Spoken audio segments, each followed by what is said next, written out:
does. Yes, hello. Hi, my name is Dorothy Michaels.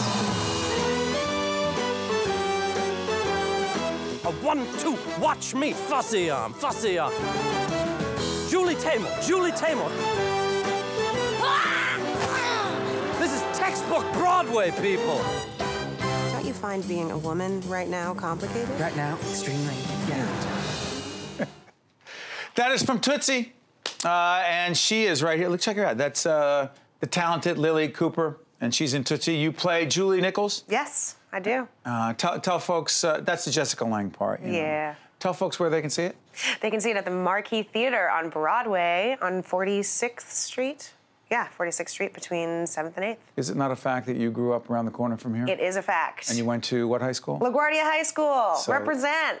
I'm in the hood. So what is it like for you to be playing this role in your neighborhood? It's so special. It's really special. I mean, I was born and raised in Hell's Kitchen. My dad is an actor. You know, I was backstage all the time. It just feels like home. It feels safe and it feels like home. So it's really awesome to be able to not only live but work in the same neighborhood and you know, feel like I have a family here. Describe your character. Julie Nichols is an actress. She is incredibly passionate about what she does. She's just sort of giddy and joyous and loves it so much. And she's fiercely independent, and she has sacrificed a lot to do what she loves. And I think that's what she sees in Dorothy, her friend. And that's sort of what makes them connect so deeply and so fast. You told me right before we got on the air that she's a lot like you. Yeah, she is. She is. I think for a lot of reasons. I mean, we're both actors in a Broadway musical. Yeah, right. So it can be very meta because I feel I see a lot of parallels between the story that we're telling and, you know, just sort of like my daily existence. But yeah, she's just a really strong, independent woman, and I like to think of myself that way as well. Did you feel any pressure to go into this profession, or did you say this was what I want to do? I didn't feel any pressure at all. None. I felt that doors were open to whatever I wanted to do. My parents were very supportive of me doing whatever I loved, but I think they always deep down knew that it's what I wanted to do. I have 2 older brothers, and my parents gave us all what they call stage names, good stage names, just in case, you know? Yeah. So they knew that that's what we'd end up doing. Why do my notes tell me that you, prepping for this, that you had a cyberbullying experience? Yeah, well, so I went to a very rigorous academic middle school. I grew up really shy, and I actually didn't perform much as a kid. So I was focusing on academics in school.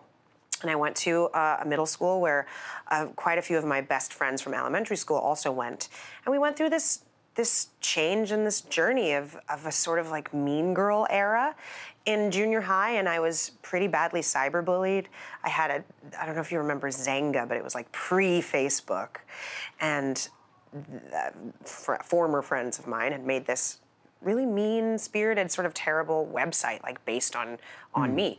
And so this thing that happened in my early life, I think really fueled me to sort of shift my trajectory and to do what I deep down always knew I wanted to do.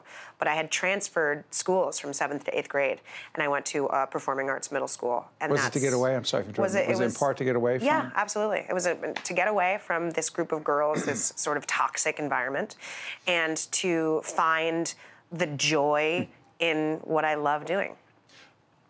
I know you weren't here to talk about this, but could you send a message to all the young women and young boys as well who are experiencing some really crappy things? Yeah, in terms absolutely. Of people bullying them. Yeah, I think it can be so scary and so toxic and make you question yourself.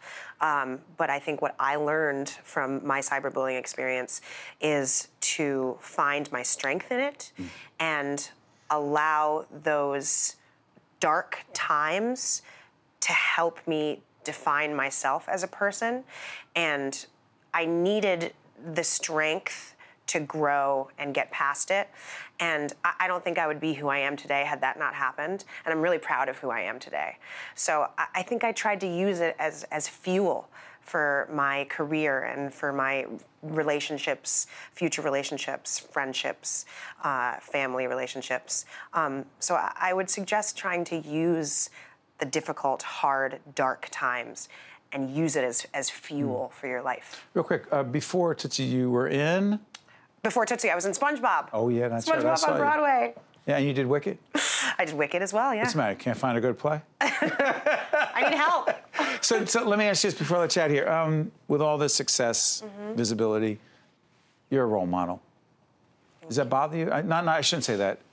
Do you take that mantle on proudly? I take it on so proudly, and I feel like it is an absolute responsibility. Because as a younger artist, I remember seeing people on stage, women on stage, who looked like me and thinking, oh, I want that so badly. And I know that I have that responsibility now. I know that there are brown and black boys and girls in the audience seeking someone that looks like them, and I just feel so honored that I can be that for whoever it is that gets to come see the shows that I'm in. I'm glad it's you. Thank you. You get it. Yeah. And you care deeply. It's obvious do. in just a few minutes together. Yeah, thank you. Lilli Cooper, and she's in Tootsie at the Marquee Theater. 210 West 46th Street. She plays Julie Nichols, very much like her, but I'm sure it's a great performance. I have to make sure I get there and see it with my wife. Thank you so much. Of course. All the best. Thank you. This is One on One. We're at the Tisch WNET studio. We'll be right back right after this. One on One with Steve Adubato has been a production of the Caucus Educational Corporation, celebrating over 30 years of broadcast excellence. This special edition of One on One with Steve Adubato is brought to you from the Tisch WNET studios at Lincoln Center.